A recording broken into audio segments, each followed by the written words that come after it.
예수님이 탄생하시기 전에 이스라엘은 다른 나라의 지배를 받고 있었습니다. 특별히 로마의 지배를 받고 있었습니다.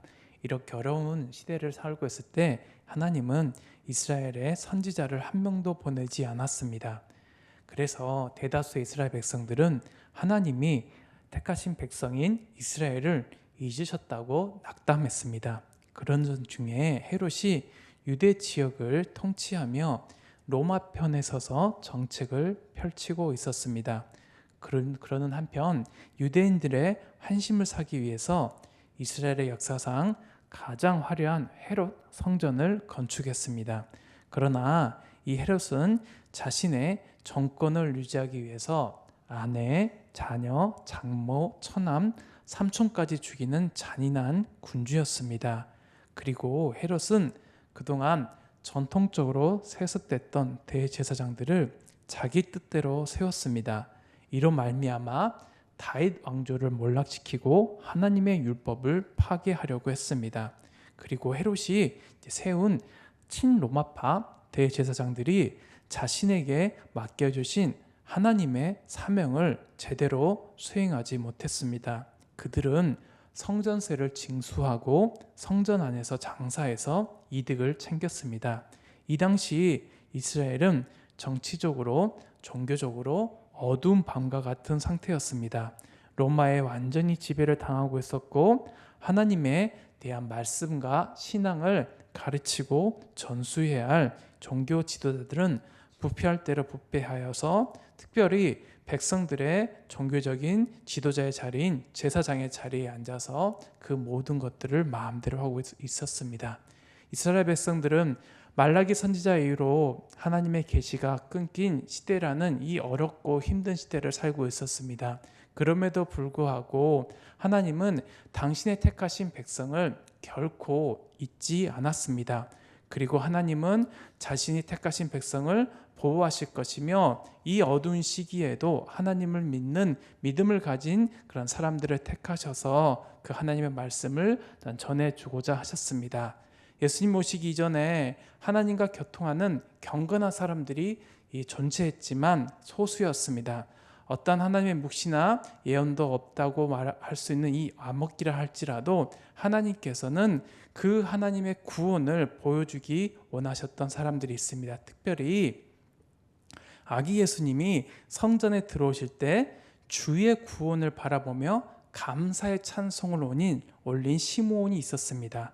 그리고 과부가 된 후에 84년째 성전에 거하면서 금식하고 기도하던 안나라는 여선지자가 아기 예수를 보고 그분이 누구인지 난 증거한 사실이 바로 이렇게 어려운 시기라 할지라도 하나님께서는 정말 경건한 사람들을 시대 가운데 남겨주시고 그들에게 하나님의 뜻과 비전을 보여주기 원하신다는 사실을 우리는 알 수 있습니다.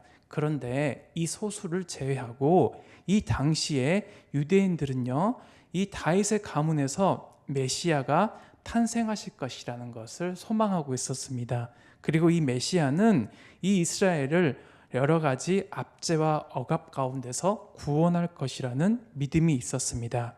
메시아는 다윗 왕의 가문에서 태어날 것이고 이로 말미암아 유대인들이 고대하던 즉 정치적인 그리고 현세적인 메시아가 태어날 것을 기대한 것입니다.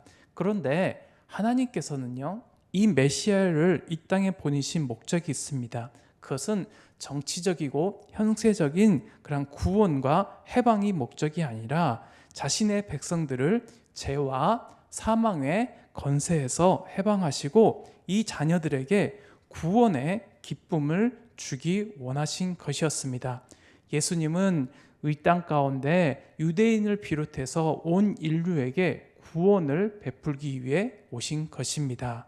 하나님은 비록 하나님의 백성들이 수많은 실패와 제약을 저질러도 친히 그들 가운데 찾아오셔서 구원을 베푸십니다.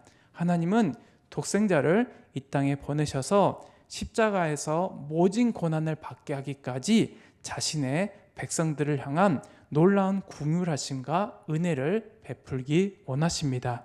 그리고 하나님은요, 하나님께서 택하시고 또한 계획하시는 그 모든 구원의 계획 가운데 방해되는 사단과 그의 세력들을 물리치시고 마침내 우리를 구원하실 것입니다.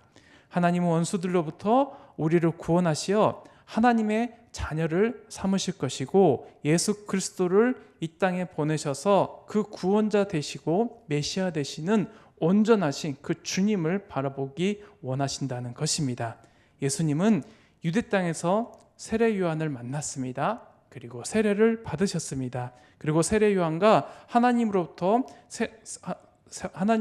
메시아로 인정받은 후에 갈릴리로 떠나기 직전에 안드레, 베드로, 빌립, 나다니엘 등을 만나셨습니다.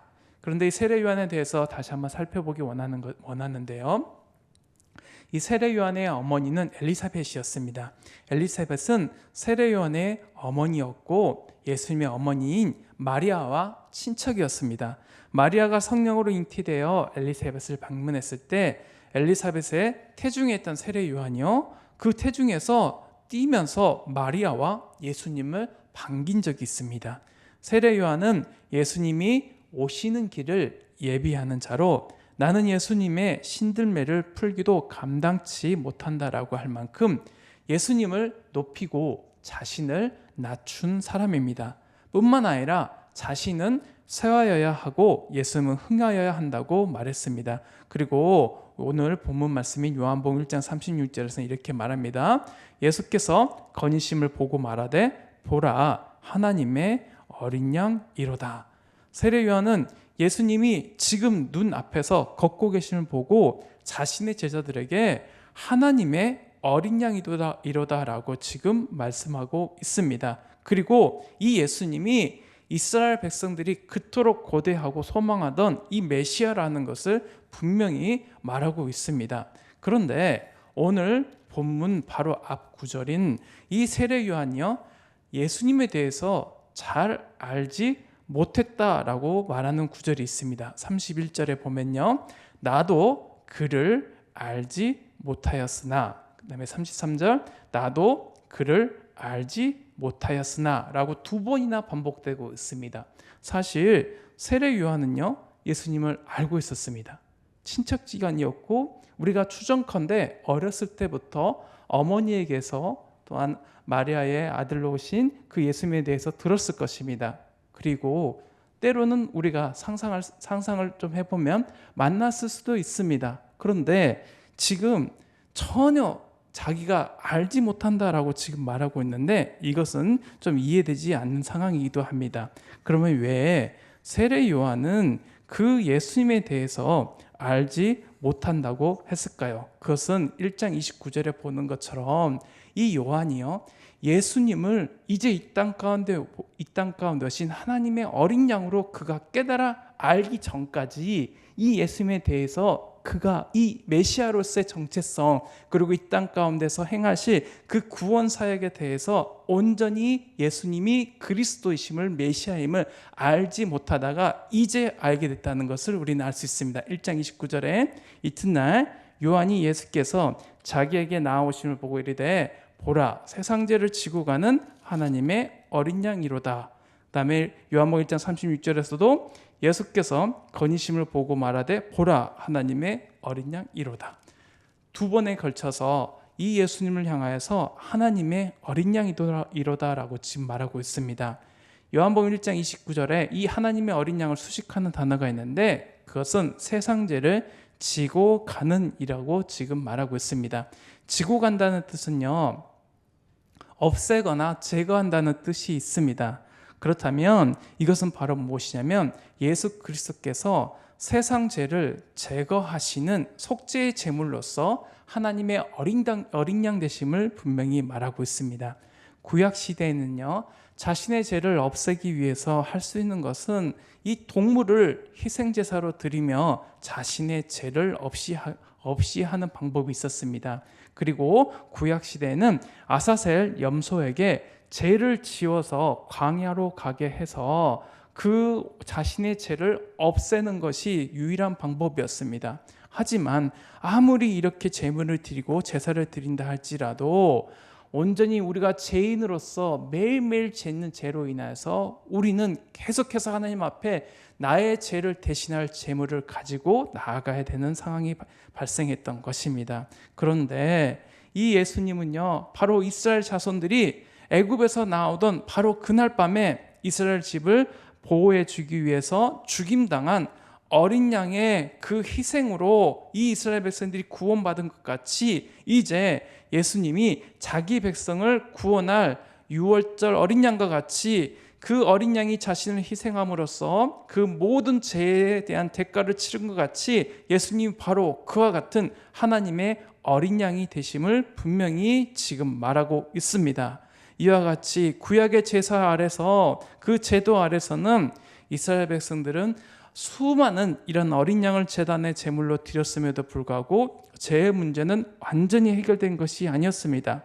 그런데 이제 하나님의 유일하신 독생자 예수 그리스도 또 하나님의 어린 양이 이 땅에 오심으로 말미암아 죄의 문제가 단 한 번에 해결되는 것을 우리는 보게 되고 세례 요한이 이와 같이 예수 그리스도가 바로 하나님의 어린 양이라고 지금 분명히 말씀하고 있습니다. 그런데 세례 요한은요, 보라라고 말하고 있습니다. 이 보다는요, 잠깐 우리가 시각적인 그런 감각을 활용해서 지각하고 아는 것도 포함하지만 정말 하나님과 나의 그 온전한 그 관계 가운데 진정한 그런 깨달음, 감정적이고 영적인 깨달음까지도 포함된다는 것을 우리는 알 수 있습니다. 그렇다면 이 1장 요한복음 1장 31절과 33절에서 알지 못했는데 왜 이제 36절에 보는 것처럼 그가 예수님이 하나님의 어린 양이라는 것을 알게 됐을까요?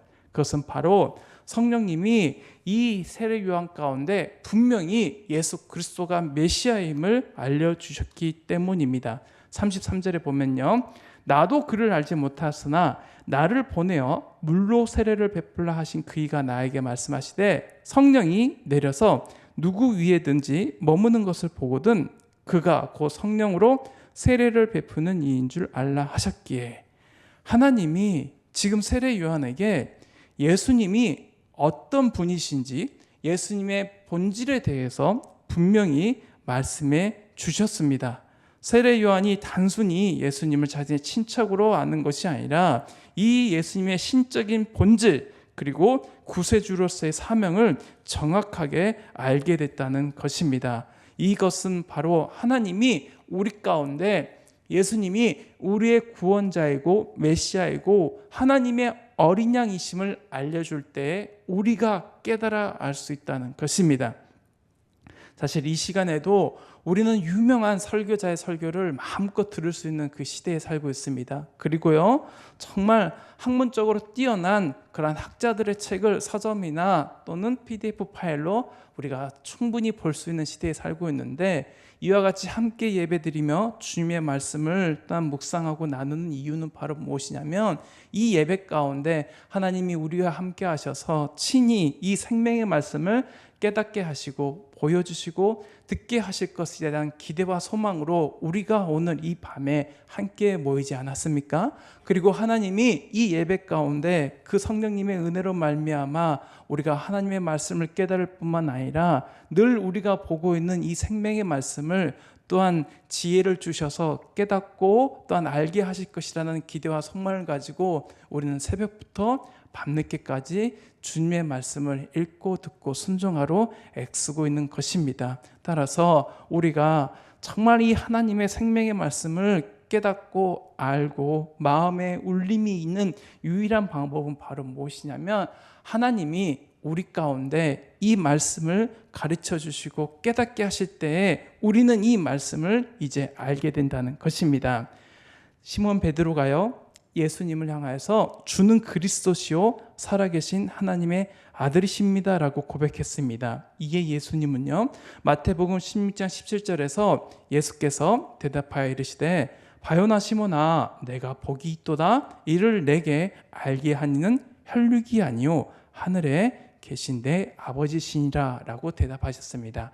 우리 가운데 예수님이 바로 하나님의 아들이시며 그리스도시요 메시아임을 우리가 깨달아 알 수 있는 것은 하나님의 은혜로 말미암은 것입니다. 그래서 우리가 예수님을 주님이라고 고백하는 그 고백 가운데는 이미 우리 가운데 하나님의 놀라운 은혜가 임했음을 우리의 입으로 시인하고 증거한다는 것입니다. 그리고 이 가운데 성령님이 함께 하심으로 말미암아 예수를 저주하지 않고 우리를 향한 그 구원자라고 고백할 수 있는 것 또한 성령님의 은혜로 말미암아 가능한 것입니다. 이로 말미암아서 우리는 이 인식과 지각이 넓혀져서 예수님을 주님이라고 고백하게 되는데, 다시 한번 예수님이 우리를 향한 그 은혜를 더 확인할 수 있습니다. 요한복음 1장 35절 36절에 보면요, 이 예수님은요 바로 우리를 향해서 걸어오신다는 것입니다. 우리 곁에 찾아오신다는 것입니다. 세례 요한이 자기 제자들과 함께 있다가 예수님이 다니심을 그가 보았습니다. 그런데 이 예수님은요, 공생애를 시작하시면서 한 곳에 머무시는 것이 아니라 여러 지역에서 또한 사역하시고 많은 사람에게 이 복음을 증거하고 있었습니다. 이와 같이 예수님은 자신을 찾아오는 사람만 만나는 것이 아니라 정말 선한 목자와 같이 길을 잃은 양 한 마리가 있는 곳이라 할지라도 그곳을 향하여서 정말 사나운 짐승들이 그 어린 양을 해치기 전에 정말 1분이라도 빨리 찾고자 하는 그 마음으로 자신의 양떼들을 향해서 찾아갔던 것입니다. 예수님은 우리를 찾아오시되 정말 만나주시기 원하시고 은혜를 베푸시기 원하십니다. 그래서 우리가 어디에 있든지 우리를 만나기 위해서 찾아오신다는 것입니다. 그리고 예수님은 지금도 이 세상에서 정말 이 죄인들을 부르고 계십니다. 그리고 죄인들을 하나님의 자녀로 부르실 뿐만 아니라 마태복음 11장 28절에 보는 것처럼 수고하고 무거운 짐진 자들아 다 내게로 오라 내가 너희를 쉬게 하리라 라는 것처럼 이 죄에 무거운 짐을 지고 힘겨워하고 그 해결할 방법도 찾지 못하는 자들을 향하여서 이제 부르시고 그 부르심에 응답한 자들을 향하여서 쉼을 허락해 주신다는 것을 분명히 우리는 알 수 있습니다. 하나님은요 정말 우리를 향한 놀라운 계획과 소망이 있으셨습니다. 그것은 예수 그리스도를 통해서 우리가 하나님의 자녀가 되기를 원하실 뿐만 아니라 그 구원을 정말 값없이 베풀기 원하시고, 마지막으로 우리가 하나님의 약속에 참여하기 원하고, 그뿐만 아니라 이 땅에 살아가는 동안 성령님과 함께 기쁨의 그 동행, 능력 있는 그 열매를 맺기 원하신다는 것을 우리는 알 수 있습니다. 예수님이요 먼저 우리를 찾아오시지 않으셨다면요 우리는 모두 여전히 죄 가운데 신음하고 해결할 방법조차 살지 못했을 것입니다. 그럼에도 불구하고 이 예수님이 우리 가운데 찾아오심으로 이제 예수님을 주님이라고 구세주라고 또한 우리가 깨달아 알게 된다는 것입니다.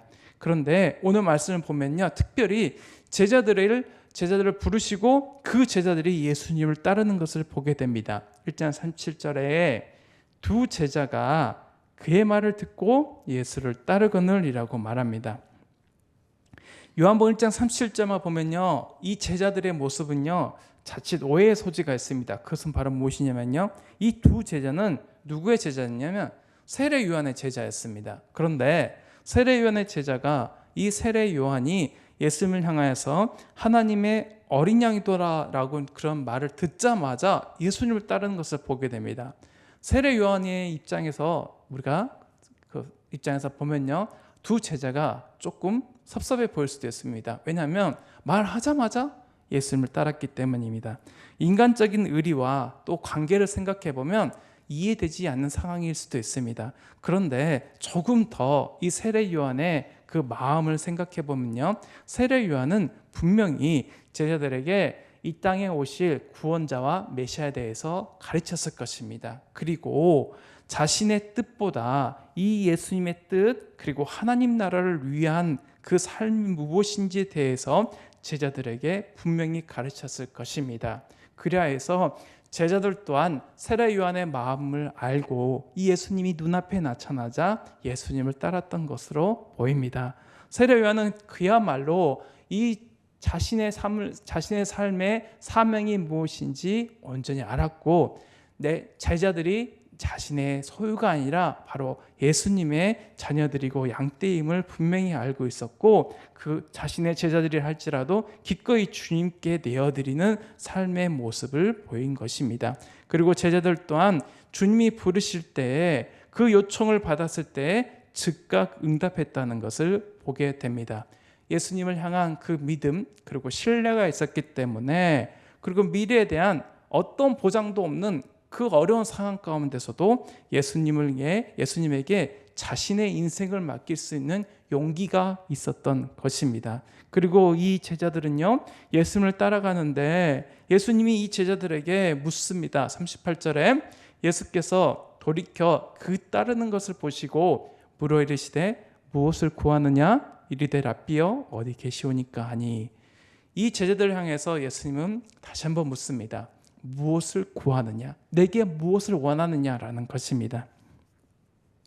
여러분들에게 만약 예수님이 묻는다면, 예수님이 여러분들에게 무엇을 원하느냐, 무엇을 구하느냐라고 물으신다면 여러분은 지금 어떤 대답을 하기 원하십니까?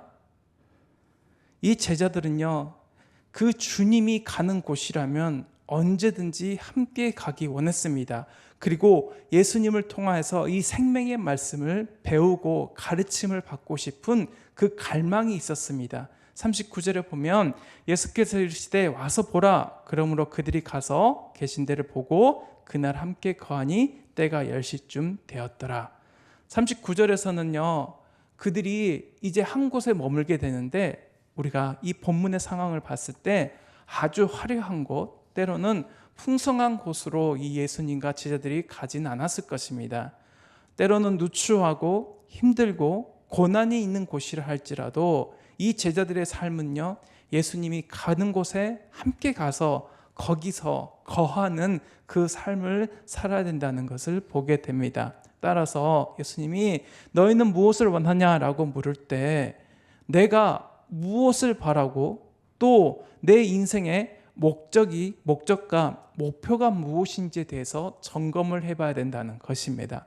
예수님을 따르는데 여전히 이 땅에서의 정치적인 해방이나 또는 현세적으로 우리가 출세를 하고 명예를 얻고 세상의 것을 얻고자 하는 마음으로 예수님을 따라간다면 우리가 생각하지 못했던 곳에 예수님이 우리를 데리고 갈 수 있다는 것입니다.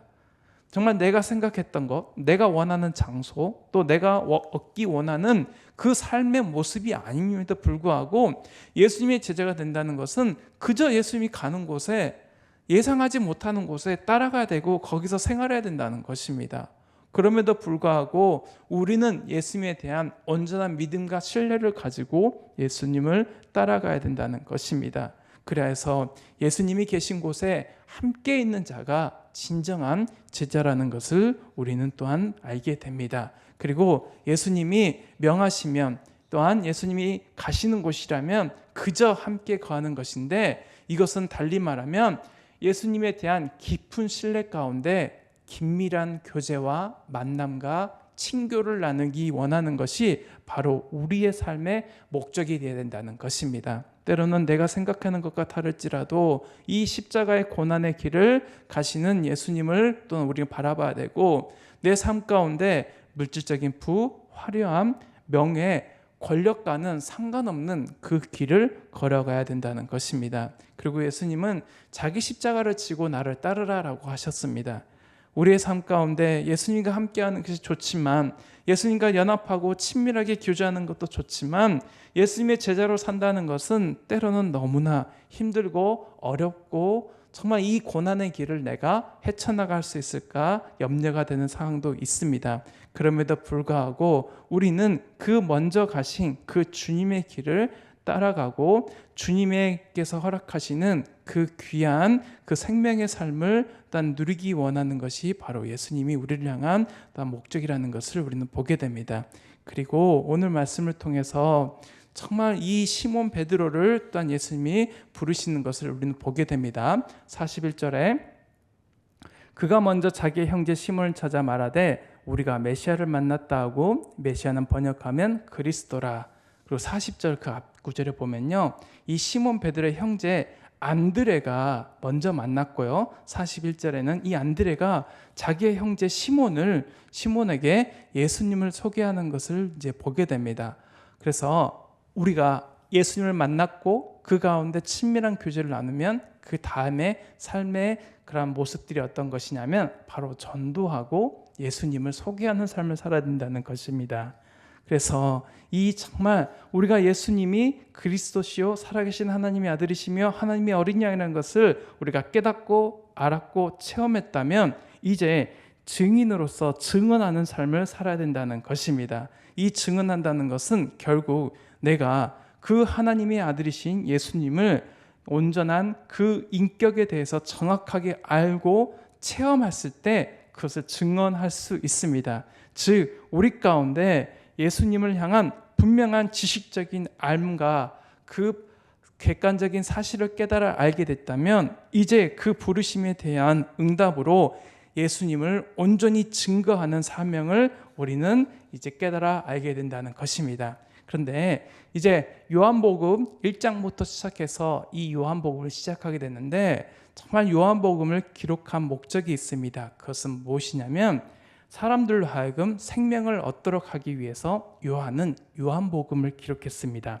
요한복음 20장 31절에 오직 이것을 기록하면 너희로 예수께서 하나님의 아들 그리스도이심을 믿게 하려 하며 또 너희로 믿고 그 이름을 힘입어 생명을 얻게 함이니라 라고 말하고 있습니다. 즉 예수 그리스도가 성자 하나님으로서 성부 하나님으로부터 보내심을 받아서 인류를 죄와 죽음으로부터 구원해내실 그리스도이심을 증거하고 있습니다. 그리고 이 증거를 사람들이 받아들여서 영원한 생명을 누리기 원하는 것이 바로 요한이 요한복음을 기록한 목적입니다.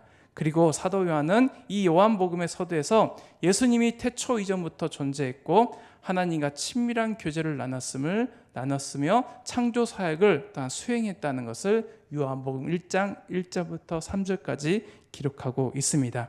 예수님은 하나님과 인간의 중재자이십니다. 그리고 하나님은 자신의 계시 사건으로 이 예수님이 이 땅 가운데 오신 성육신 하신 사건으로 말미암아 하나님의 구속의 복음을 전하는 것을 증거하고 있습니다. 이제 모세의 율법에서 구약의 그림자들은 진리 자체이신 예수 그리스도를 통해서 분명한 실체로서 이 땅에 오신 예수 그리스도를 보게 된 것입니다. 이 모든 것을 사도 요한은 경험했습니다. 바라봤습니다. 그가 목격했다는 것입니다. 그래서 이 벅찬 감격 가운데 하나님의 독생자신 예수 그리스도의 영광을 목격한 이 사도 요한이 그것을 증거하고 증언한 것이 바로 요한복음이라는 것입니다. 사도 요한은 이 땅 가운데 오신 예수 그리스도를 통해 하나님의 빛나는 영광을 보았습니다. 그리고 은혜와 진리의 충만함을 직접 맛보아 알았습니다. 그리고 그 안에 생명을 누리고 또한 그 예수님을 믿는 믿음 가운데 우리가 영생을 얻을 수 있다는 것을 분명히 깨달아 알았으며 그것을 증거하고 있는 것이 바로 요한복음이라는 것입니다. 요한복음 16장 13절 그러나 진리의 성령이 오시면 그가 너희를 모든 진리 가운데 인도하시리니 그가 스스로 말하지 않고 오직 들은 것을 말하며 장래의 일을 너에게 알리시리라. 아멘. 이 시간 함께 모여서 이 생명의 말씀을 듣는 우리 모두 가운데 진리의 성령님이 충만하게 임하셔서 이 생명의 말씀을 온전히 깨달아 알기 원합니다. 그리고 무엇보다 하나님의 독생자 예수 그리스도가 이 땅 가운데 오셨고 바로 나를 살리기 위해 이 땅 가운데 그 험한 그 성육신하신 그 은혜를 온전히 누리기 원합니다. 그래서 요한이 요한복음을 기록한 목적대로 예수님 바로 하나님의 아들 그리스도이시고 그 이름을 힘입어서 우리가 생명을 누릴 수 있다는 소망과 기쁨이 넘치는 삶을 살기 원하고 그것이 나에게만 멈추는 것이 아니라 이 요한같이 우리가 주변 가운데 이 복된 소식을 전해서 이 지역과 나라, 민족과 열방을 섬기는 일에 정말 귀하게 쓰임받는 우리 대청의 가족들이 되기를 간절히 소망합니다. 아멘. 함께 기도하겠습니다.